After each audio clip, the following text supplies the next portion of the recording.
said, it's great to be here. Thank you for having me. Before I start, as you can see, I'm a bit wobbly. Don't you love to wear wobbly? Like, I think it's really cool, and I'll tell you why. So, I was born wobbly, but I had no idea how palsied my brain was because I was too busy being happy and flirting with boys. And I was a very happy child, and I think primarily it was because I was very, very loved. My family were great. Like, my mum was amazing. Because I heard, apparently, a lot of parents, when they find out their child is disabled, they experience a real sense of loss, right? So I wondered if my mum ever felt this. So a few years ago, I sat her down and I said, Mum, did you ever feel, disappointed when you found out I was wobbly? She said, no, I was just so excited about the free parking. Every cloud. So I was very lucky because my parents always defined me as normal, as Francesca. And I think I had a real lust for life, and my confidence was indestructible. But then my life changed. When I hit the age of 11, there was a lot of pressure on me to go to a special school. And I don't mean Eton. Oh no. My parents really didn't want this, right? They didn't want me being defined by what I couldn't do. So they fought very hard to get me into a mainstream school. And I went to an all-girls school. Now the thing is, the girls in my class hated me, right? They used to say stuff like, Francesca, no one will ever go out with you, well, apart from someone like Jesus.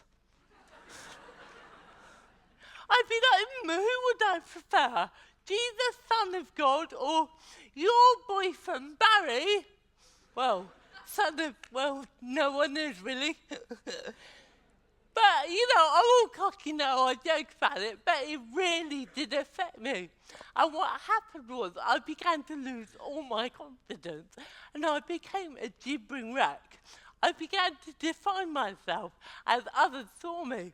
So all the things I thought was totally unimportant, like how I walked, how I talked, how I looked, suddenly became the defining factors. And I basically became a gibbering wreck. And I spent my life obsessing about what other people thought of me. And I wished so badly that I was normal.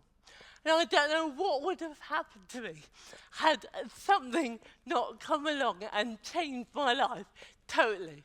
Right, I was 19 years old, and I was in a pub, and I met a guy called Dylan. And I don't know how this came up, right, but I said to him, I'm brain damaged, as you do. He said, what?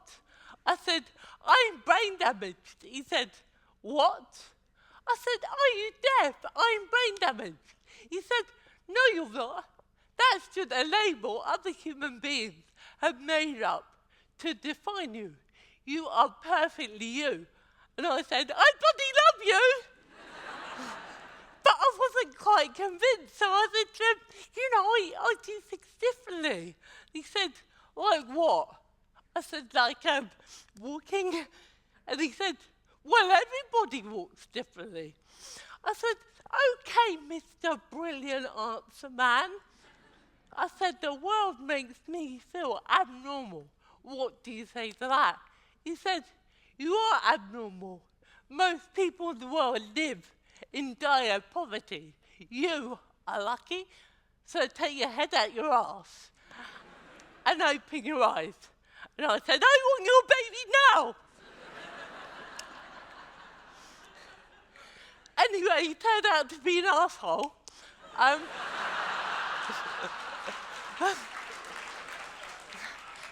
not the point, guys. Even an asshole can change your life.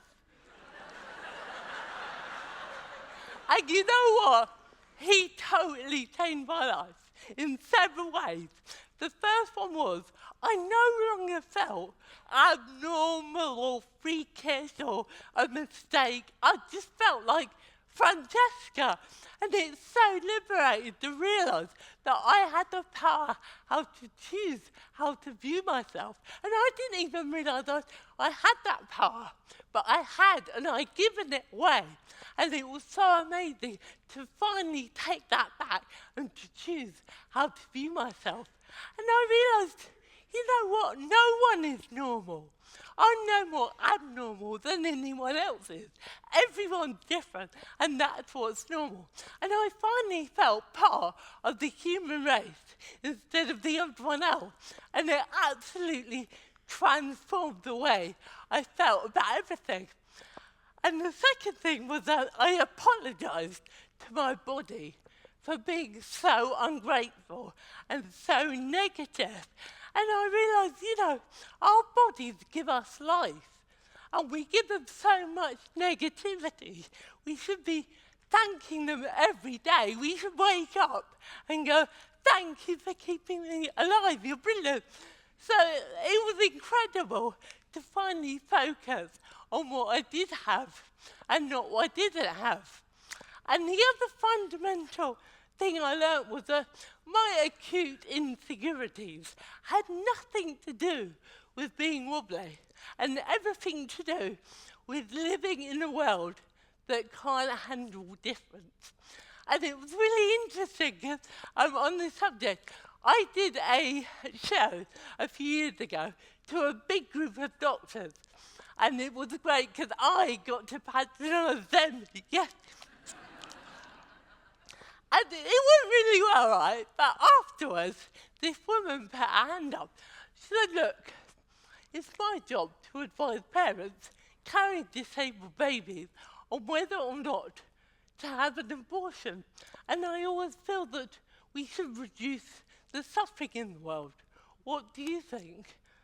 The room went quiet, like this. And I said, well, if you really want to reduce suffering in the world, maybe you should have aborted bankers, arms dealers, politicians, and Rupert bloody Murdoch. And I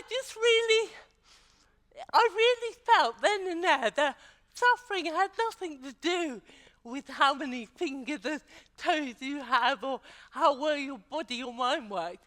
It has everything to do with living in a world that doesn't want us to embrace our imperfection. And suffering comes from so many things. But instead of eradicating disabilities, we should be eradicating unhealthy aspirations and superficial values and poverty and inequality and economic injustice. Those are the things that really create poverty in this world and suffering. So I really began to look around me and see, God, you know what? No one likes themselves. Like even people that I would say are young and beautiful and perfectly able, they all hate themselves. And I think this is such a crime. And it made me wonder why. And I realised for our culture to exist, it has to make us believe that we're not good enough. Consumerism can only work if we believe that lie, if we believe that we have to go out and buy things to make us feel better. And I see it as like a giant unhappiness machine pumping out millions of dissatisfied people. So you know what? Accepting yourself as you are is an act of civil disobedience. It really is.